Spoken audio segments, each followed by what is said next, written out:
네, 반갑습니다. 신구약 중간사 사복음서 이야기. 오늘은 제4강 마태복음 이야기로 여러분과 함께 하겠습니다. 지난 시간까지 각 권의 개요를 간단하게 살펴봤는데요.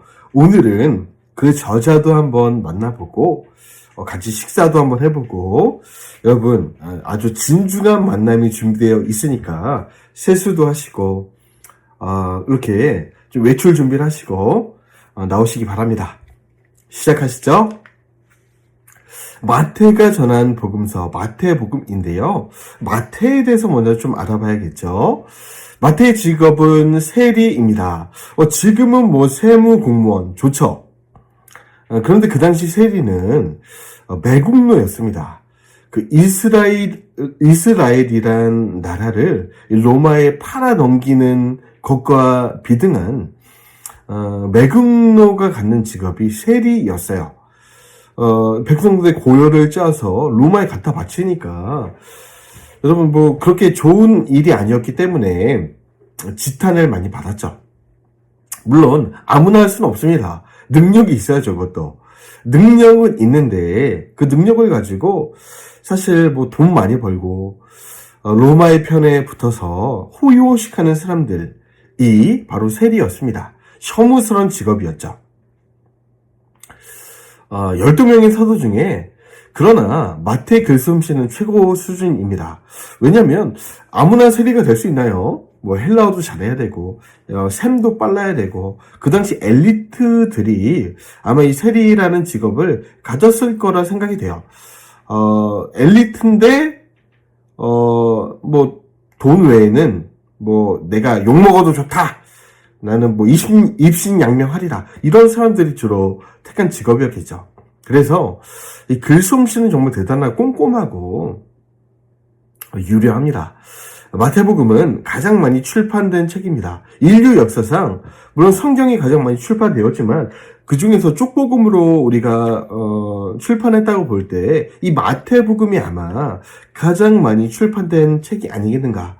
그런 의미에서 마태는 정말 위대한 일을 한 거죠. 마태는 자신이 한 말은 기록하지 않았습니다.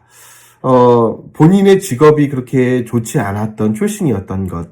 그것이 저는 본래 성품도 그렇겠지만, 유대인을 위해서 기록한 책인데, 본인 직업이 그렇게 성스럽지 않잖아요. 그러니까 본인은 최대한 드러나지 않으면서 예수님에 대해서만 우리 사랑하는 동족 유대인들에게 전해야겠다.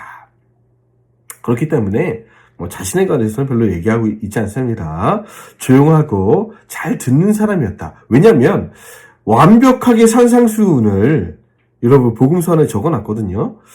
여러분 수많은 사람들이 산상보훈을 들었을 텐데 메모하고 기록한 사람 많이 없었던 것 같아요. 마태는 아마 조용히 잘 듣고 곰곰이 마음속에 생각했었고 마음속에 새겨놨던 그 말씀 한 구절 한 구절을 잘 기억하고 있다가 기록한 거죠.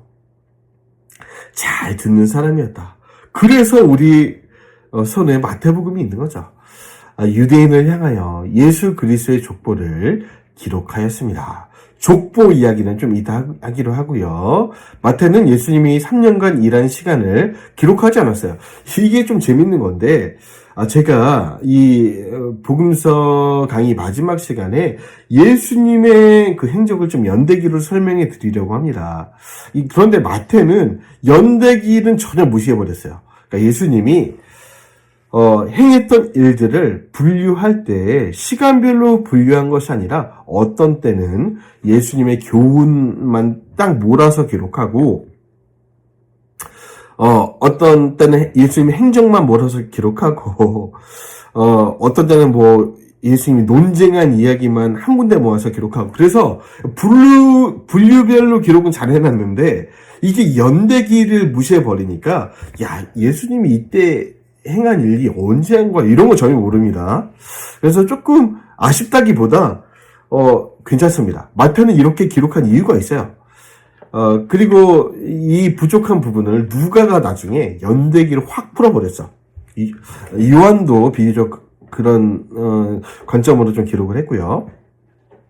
주제별로, 종류별로 간명하게 기록했는데, 이런 왜냐면, 마태 직업이 뭐라고요? 이 세리.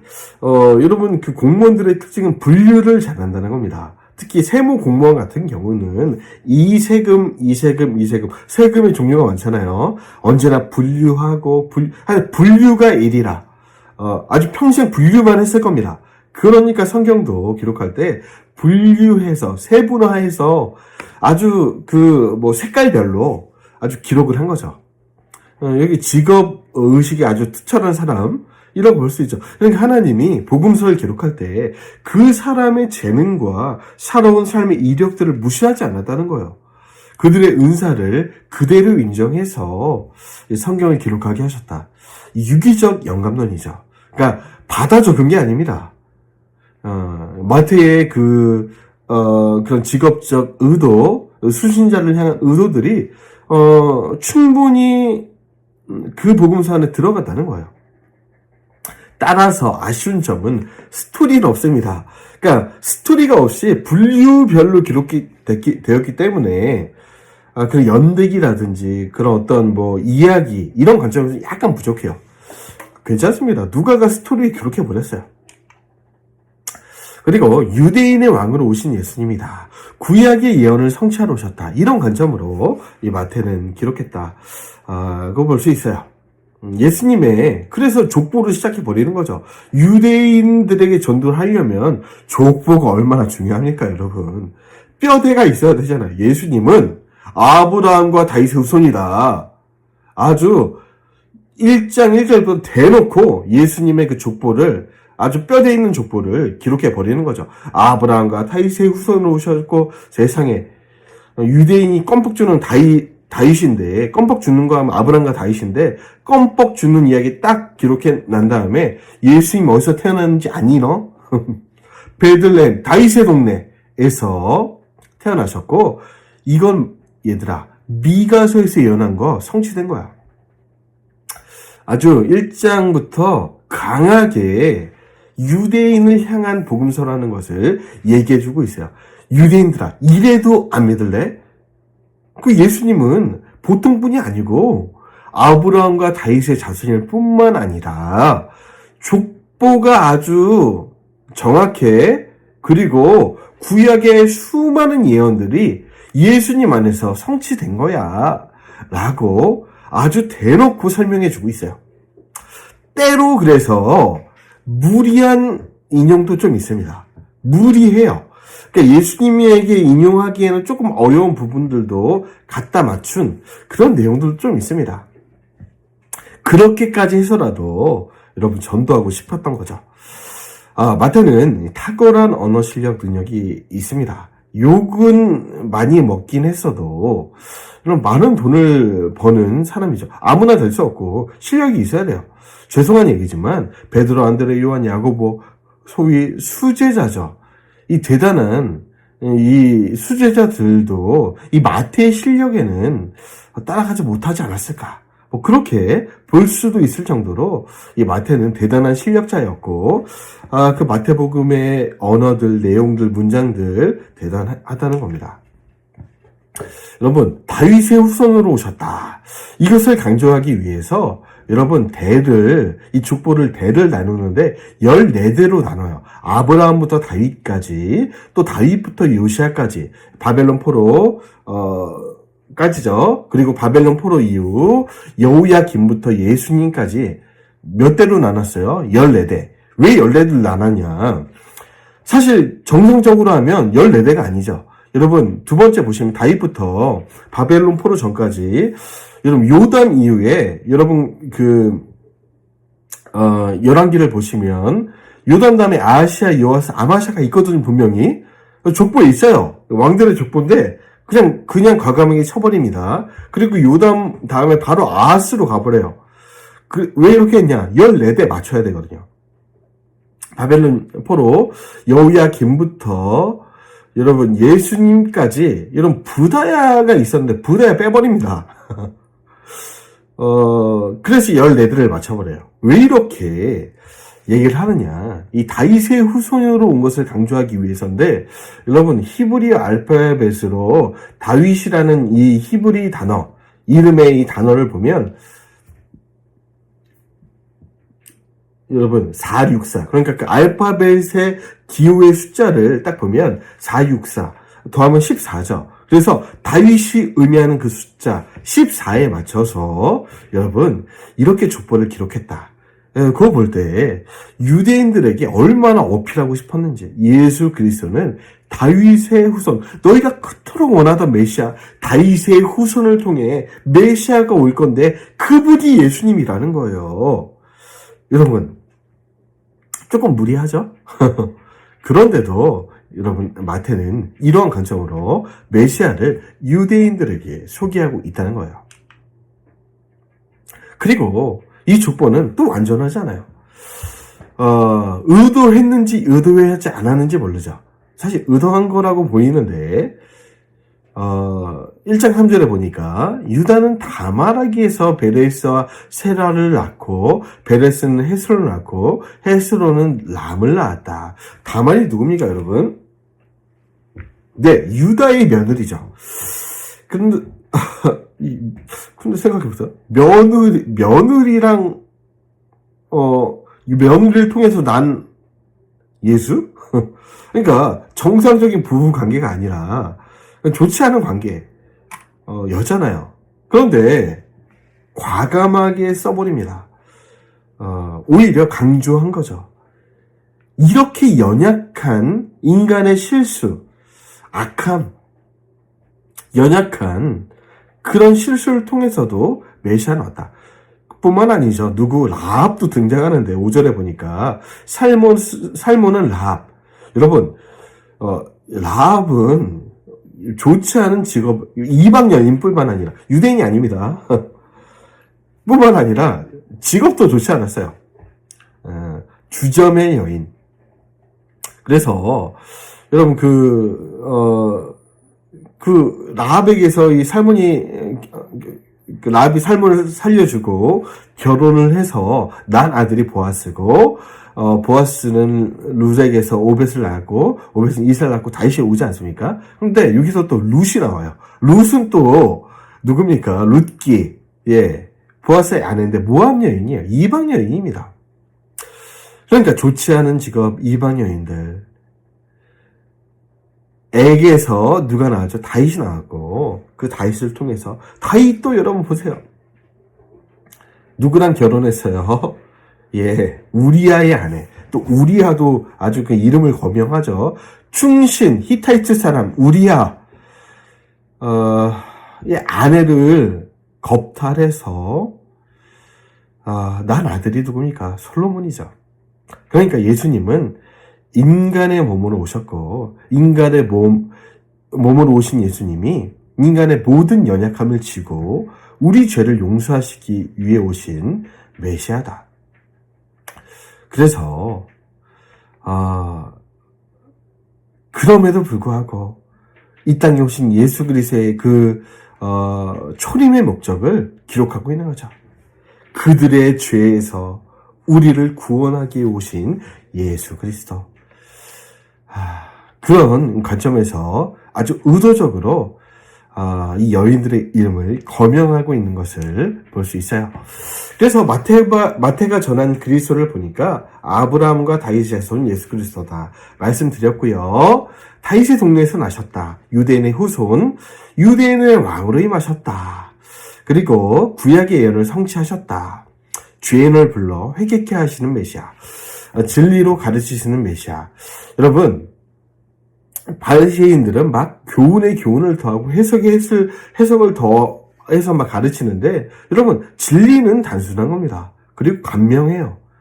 더하지 않고 진리를 요약하고 그 진리의 그 구약 말씀의 그 진의를 굉장히 알아듣기 쉽게 본질만을 얘기하시는 메시아, 죄에서 구원하시는 메시아.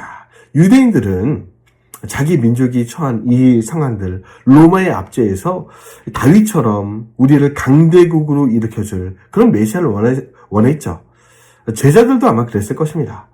그런데 그런 메시아가 아니라 사실은 더 큰 범위의 메시아, 모든 죄와 사망에서 우리를 구원하실 메시아다. 그래서 아까 설명드린 족보를 봐도 뭐 괜찮은 족보는 아니죠. 라합, 룻, 다말, 또 누굽니까? 우리아의 아내. 이름을 거명할 때 밧세바라고 해도 되는데 그냥 우리아의 아내. 자기 부하를 죽이고 아내를 겁탈해서 난 사람 솔로몬 아니냐? 그러니까 모든 죄인, 유대인뿐만 아니라 이방인도 죄인이 돼. 이 모든 죄에서 우리를 구원할 메시아, 이런 관점에서 또 기록하고 있죠. 귀신의 권세를 이기시는 메시아. 구약의 어떤 예언자 선지자도 막 귀신과 싸웠거나 이겼다는 그런 얘기는 없어요. 그런데 마태복음에 등장해 보니까 여러분, 예수님이 오셔서 귀신들의 행적이 막 정체가 드러나고 막 귀신들의 머리를 깨부시고 귀신 들린 사람들을 구원하는 그런 축사하시는 메시아를 또 보여주고 있어요. 마가복음, 마태복음에서 특별히 많이 설명하고 있고요. 질병에서 구원하시는 메시아. 그래서 우리 예수님 단순히 죄에서 구원할 뿐만 아니라 이 땅에 있는 우리의 모든 약함을 구원하는 메시아다. 그래서 제가 속한 이 CNMA는요, 미국 성결교단인데 중생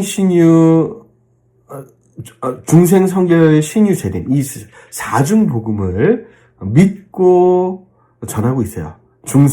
중생한 사람, 구원받은 사람은 성결하고요. 성결한 사람은 영과 육의 모든 어둠과 죄악에서 구원을 받게 됩니다. 영적인 죄에서 구원을 받을 뿐만 아니라 우리 몸의 약한 부분도 구원을 받는다. 그래서 여러분, 질병에서 구원하시는 메시아를 꼭 만나시길 바랍니다. 우리의 영과 육의 모든 악함과 결함과 슬픔에서 우리를 구원하시는 메시아, 그분이 예수 그리스도라는 거예요. 그래서 우리 교단은 신유의 능력을 믿어요. 우리 예수님은 귀신 들린 자를 그 속박에서 구원할 뿐만 아니라 모든 악한 질병에서 우리를 구원할 수 있다. 이 신유의 능력을 믿는 그런 교단입니다. 자, 우리 양식을 책임지시는 메시아, 오병이어 사건, 무엇을 입을까 먹을까 염려하지 말라 말씀하시는 그 금싸라기 같은 이 산상보훈의 이야기들, 실제로 말씀뿐만 아니라 그렇게 오병이어 사건을 통해 또 내 살을 먹으라, 내 떡을 먹으라, 자신의 몸까지 주시는 그런 메시아, 그런 것들을 설명해 주고 있고요. 그러니까 말씀뿐만 아니라 실제로 그렇게 보여주신 예수 그리스도, 안식일의 주인 되시는 메시아. 여러분, 안식일 논쟁이 마태복음의 굉장히 중요한 논쟁 중 하나인데, 여러분, 수많은 바리새인 서기관들과 이 안식일을 가지고 논쟁하세요. 얘들아, 안식일이 너희를 위해 있는 거다. 그러니까 너희가 안식일을 위해 있는 게 아니야. 이런 결론으로 이 수많은 바리새인, 서기관, 사두개인, 대제사장들을 꺾어 버리시죠. 여러분, 안식일은 사람을 위해 있는 겁니다. 우리를 사랑해서 주신 것이 안식일입니다. 그러니까 사람이 구원받고 죄에서 자유함 받고 또 병고침을 받기 위해서 안식일에 병고치는 것은 얼마든지 가능한 거죠. 안식일은 도구예요. 인간을 위한. 근데 안식일을 위해서 사람이 희생되지 말아야 된다는 거예요. 그것이 예수님의 이야기였습니다. 비유로 가르치시는 메시아. 여러분, 예수님이 마태복음, 특히 누가복음에 비유를 많이 말씀하시는데, 그래서 이 마태는 이 비유도 한 군데 몰아놨어요. 그러니까 언제 이런 비유를 하셨다, 이거 필요 없어요.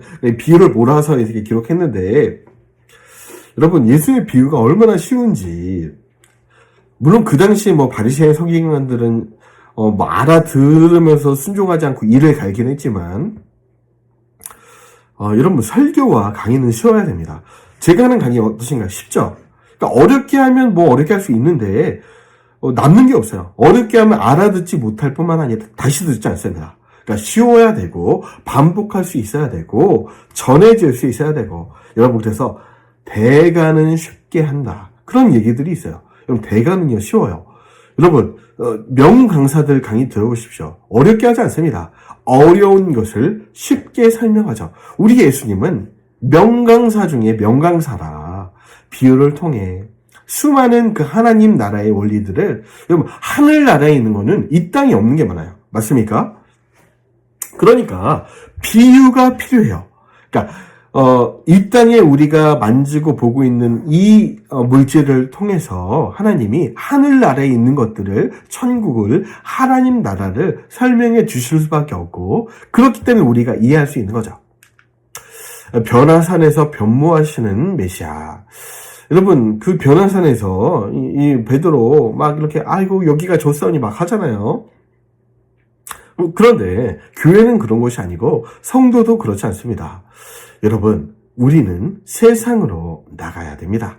유대인의 왕으로 입성하시는 메시아, 스가랴 9장 9절에 있는 내용대로 낙이 타고 입성을 하시는데, 구약의 예언이 성취됐다, 이런 관점. 성전을 숙청하시는 메시아, 성전 청결의 사건이죠. 이 사건에 관한 의미들은 제가 이 사복음서 마지막 시간, 예수님의 행적 시간에 설명해 드리겠습니다. 위선자들, 그 당시 수많은 회칠한 무덤들, 바리새인, 사두개인, 서기관, 율법사, 대제사장 그룹들, 얼마나 위선이 많았습니까? 위선하고 자신의 죄들을 가리고 속은 은큼하고 말이죠. 이런 사람들을 까발리고 질책하셨다. 그래서 그들의 손에 십자가에 못 박히신 거죠. 예루살렘의 멸망과 종말을 가르치시다. 마태복음의 종말론 24장인데요. 이것은 요한계시록과 함께 봐야 됩니다. 그렇게 이해해야 원만히 이해가 돼요. 이 이야기는 요한계시록 때 이 마태의 종말론을 함께 다루도록 하겠습니다. 순환을 예고하시는 메시아, 하나님의 아들이 고난당한다는 거예요. 제자들도 몰랐고요. 수많은 사람들도, 천사들도, 마귀도 전혀 예상하지 못했습니다. 아니, 하나님의 아들 메시아가 고난당한다고? 그런데 여러분, 구약에도 예언이 되어 있었고요. 예수님이 고난을 통해 복음이 완성되는 거예요. 여러분, 고난이 없는 것은 가짜 복음이에요. 예수님도 하나님의 아들도 고난 당하셨습니다. 그러니까 우리에게 닥치는 고난도 어찌 보면 당연하다. 이런 관점이 있어야 우리가 세상을 이길 수 있는 겁니다. 하나님의 아들이 고난당하는 것이 복음의 비밀이고, 우리들도 예수님을 따른다면 고난당하는 것이 당연할 수 있다. 자, 최후의 만찬을 나누시며 자신의 살과 피를 주시는 것을 예언하시는 메시아, 십자가에 달리시는 메시아, 죽음을 이기시고 부활하시는 메시아. 고린도전서 15장이 부활장이죠.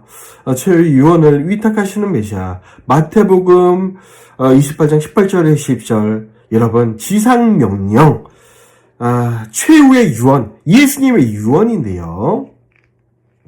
여러분, 너희는 가서 모든 족속으로 제자를 삼아 아버지, 아들과 성령의 이름으로 세례를 주고 내가 너에게 분부한 모든 것을 가르쳐 지키게 하라. 여러분, 이 지상 명령의 핵심은 가르침입니다. 여러분, 교회는 가르치고 가르침을 받는 공동체예요. 여러분, 한글 단어 교회가 참 잘 지은 것 같아요. 가르칠 교회, 모일 회자. 여러분, 헬라어는 에클레시아죠. 근데 한글 교회의 정의가 더 좋은 것 같아요. 지상 명령의 핵심 명령은 교육 명령입니다. 제가 지금 여러분을 교육하려고 이 사복음서 강의도 하고 있는 것 아닙니까? 교육이 없다면 교회는 없습니다. 하나님의 기록된 66권을 기록된 원목적대로 가르치지 않는다면, 또 그 가르침을 받은 말씀대로 살아보려고 노력하지 않는다면 교회는 존재할 이유가 없다.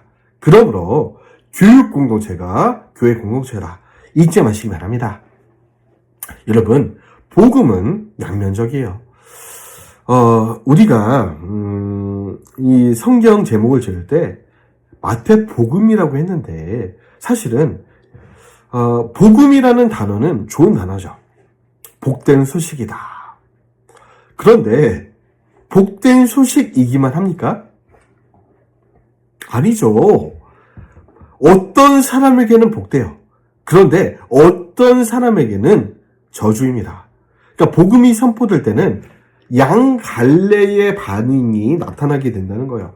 복음을 믿고 받아들이고 영생하고 복을 얻고 그 복음에 참여하는 사람도 있는가 하면 복음이 선포되는 곳에는 복음을 받아들이지 않고 어둠 가운데 나아가고 대항하면서 저주를 받게 되는 것도 있는 거예요. 그러므로 어찌 보면 마태복음이라는 성경 제목은 잘못된 것이다. 왜요? 복음은 복되기만 하지 않습니다.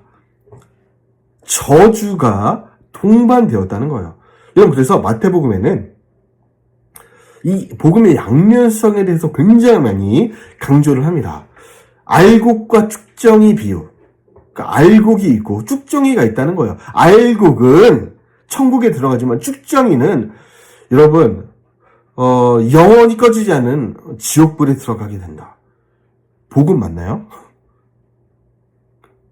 어떤 사람에게는 세상 가장 무서운 소식이에요. 마태의 무서운 소식. 이렇게 성경 제목을 지어도 된다는 거예요. 그러니까 복음은 양면적이다. 곡식과 가라지. 곡식을 우리가 출소하는데 언제나 여러분 가라지가 있다는 거예요. 이 벼 아니었나요? 벼 사이에 가라지들이 자란다. 그러니까 언젠가 마지막 심판 때는 가라지들은 다 지옥보로 가게 된다. 곡식이 되라는 거죠. 좋은 물고기, 나쁜 물고기, 반석 위에 지은 집과 모래 위에 지은 집. 그러니까 언뜻 볼 때는 비슷해 보여. 그런데 창수가 나고 바람이 불고 태풍이 불 때는 반석 위에 지은 집만 살아남고 모래 위에 지은 집은 와장창 무너지게 된다는 거죠. 그러니까 복음의 소식이 들려질 때 최후의 심판에는 여러분 갈리게 된다는 겁니다. 그러므로 복음의 소식은 양면적이라는 거예요. 마지막 심판은 양면적이다. 복음은 언제나 양면적이다. 착하고 충성된 종은 이 최후의 심판 때 칭찬받고 사랑받고 주인의 즐거움에 참여하지만 악하고 게으른 종에게는 그 주인이 오시는 그날은 심판의 날이죠. 깨어있는 종, 자고 있는 종 마찬가지예요. 주인이 올 때 깨어서 주인을 기다리던 종들은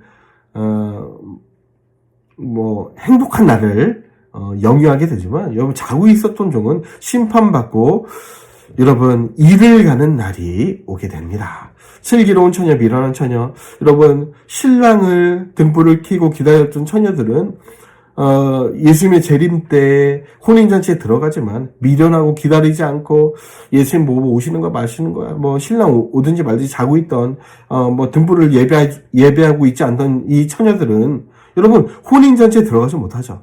휴고될 사람, 버려둠을 받은 자, 참된 선지자, 거짓 선지자, 사랑을 실천한 사람, 무자비한 사람, 영생 얻을 자, 영벌 받을 자, 참믿음과 거짓 믿음. 그러니까 복음은 양면적이에요. 여러분 마지막 심판 때 진짜로 드러나시길 바랍니다. 여러분에게 말하는 저도 마찬가지고요. 우리 모두 복음의 양면성에서 참 믿음의 사람, 참 믿음의 제자가 되어서 복음의 진짜 좋은 소식 속으로 여러분 들어갈 수 있기를 소망합니다. 그래서 진짜 복 있는 사람, 이 산상수훈의 이 복을 여러분 기억하시길 바랍니다. 인내하고 가난하고 애통하고 온유하고 의롭고 자비하고 청결하고 화평한 사람이 진짜 하나님의 자녀고 제자고 산상수훈의 이 복을 받은 사람이 나야말로 진짜 복음에 참여하는 사람이다. 이 마태의 경고를 잊지 마시기 바랍니다. 여러분 산상수훈의 이 계명은 어찌 보면 지키지 않고 무시하는 사람에게는 저주의 복음일 수 있다는 거죠. 의에 줄이고 목이 마르고 화평하고 온유하고 하나님 나라를 기다리며 절제하고 화평하고 인내하고 청결한 양심과 신앙으로 주님 오시는 날을 기다리는 저와 여러분 될 수 있기를 간절히 소망해 봅니다. 마가복음에서 뵙죠. 감사합니다.